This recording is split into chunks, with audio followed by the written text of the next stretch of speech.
All right, so following this container, we're going to create a size box, and this size box is going to be of height 20. Now, following this size box, we're going to show our prediction text. So we're going to check if our output variable, which is the list, is equal to null. And if it's not equal to null, then we want to show a text with our prediction. So we'll do prediction is, and then we'll interpolate our output variable. So we'll do output, we'll grab the 0th index, and then we'll grab the label key. And I showed you guys in the last app that you can access different parameters like the probability and the index with this output list. But for now, we'll just grab the label so we get the output information. Next is we'll set the style of this text, and we'll return a text style widget. And in here, we'll set the color parameter to colors.black, and we'll set the font size equal to 20. And now we're getting an error, and the reason is because we have yet to do our if block or else block. So we'll do a quick container, and that's all we'll show. We don't want to show anything else if output is equal to null. And following that, we'll just add a final size box, and in here we'll have a height of 30. Beautiful. So now we'll start working on the buttons, and we'll just create one button and then copy and paste it since it's going to be the exact same functionality. So let's start doing that. But we'll do that in the next lecture, okay? So if you have any questions, comments, or concerns, please let me know in the comments, and I'd be more than happy to help. Another thing, if you guys went on my LinkedIn, which it will be in the description, I would really appreciate it if you guys left a recommendation. I put a lot of work in this course, and I love deep learning, and I love teaching people about deep learning. So I'll see you guys in the next video, and I really hope you guys are enjoying this course as much as I am.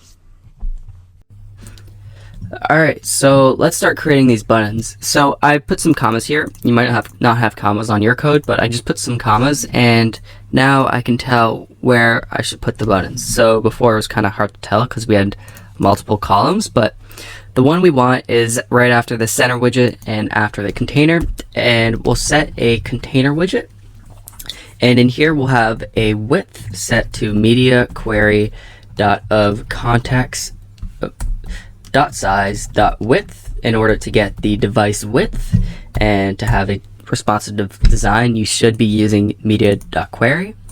Now after this we'll have a child, and its child will be column, and the column will have a children widget list, and the first widget we'll send in is a gesture detector, and this gesture detector is very similar to the last app. So the onTap method will take in a pick image function, which we created above. Next, we're going to have a child of container, and in here we'll set the width to media query of context size width, and we'll subtract 180 from that.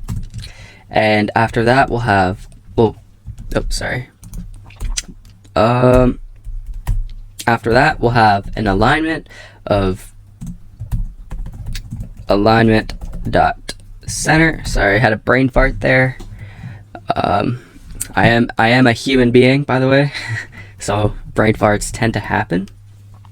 Next, I will set the padding, and I'll set that to edge insets.symmetric, and I'll set a horizontal parameter equal to 24 and the vertical parameter equal to 17. Now I can set the decoration for this container, and I'm going to set it equal to box decoration, and in here I'll set the color equal to color 0xFF56AB2F, And the next parameter will be a border radius of border radius dot circular 6. Beautiful, beautiful. So that's going to be our button. And in here, we want to put a text.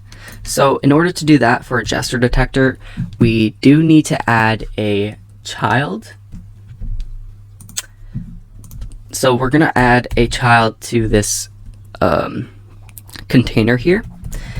And this child is going to take in a text. And the text is going to say, take a photo.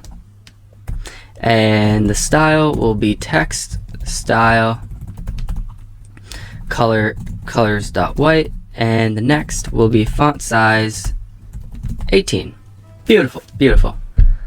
And that's exactly what we want. Now let's just add our commas, because once again, your boy loves clean code. So after this gesture detector, I'm going to add a size box of height 10.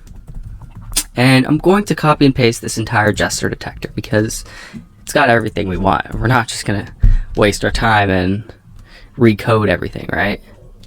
Now we're getting how many pixels is that? 0.5.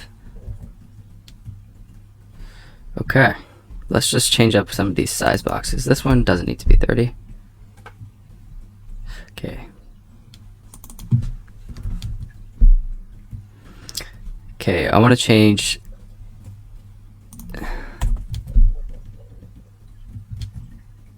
what's going on here.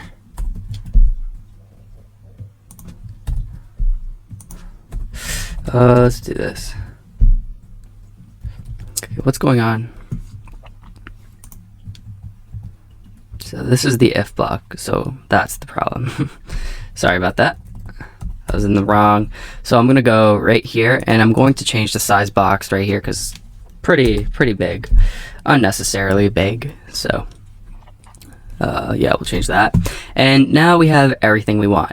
The only thing we need to change is this, and we'll change that to camera roll.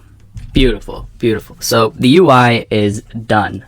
So in the next lecture, what we're going to do is we're going to build a neural network in TensorFlow, and I'll teach you guys how to use a website called Google Colab, and that allows you to build neural networks in your browser. So let's get our hands dirty, and if you guys have any questions, comments, or concerns, please let me know. I'd be more than happy to help, and I'll see you guys in the next lecture.